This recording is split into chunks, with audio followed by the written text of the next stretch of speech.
сатып алған заттың ақшасын Каспий-Пост арқылы қалай қайтарады? Каспий-Пост арқылы сатып алған заттың ақшасын сату орнында немесе қашықтан толықтай, сол сияқты жартылай қайтаруға болады. Қайтаруға болатын мерзім төлеу тәсіліне байланысты. Каспий QR-мен төлесе, 1 жылдың ішінде, картамен төлесе, 90 күннің ішінде. Каспий-Постта қайтару бөліміне өтіңіз. Егер сатып алушы сіздің сату орныңызда болса, одан Каспий.kz мобильді қосымшасының көмегімен QR-кодты сканерлеуін немесе картаны жақындатуын өтініңіз. Содан кейін сатып алған қажетті затты таңдап, қайтаруды ресімдеу деп басыңыз және әрекетті растаңыз. Сондай-ақ, қайтаруды қашықтан ресімдей аласыз.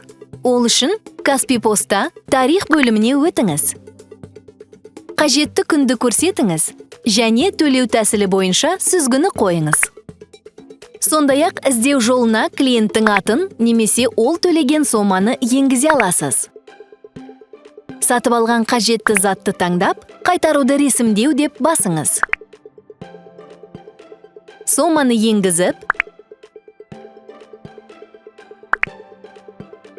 әрекетті растаңыз. Сатып алушыға ақша Каспий Голдқа бірден, ал басқа банктың картасына 3 жұмыс күн ішінде түседі. Осылайша Каспий-Пост арқылы қайтаруды оңай әрі жеңіл ресімдеуге болады.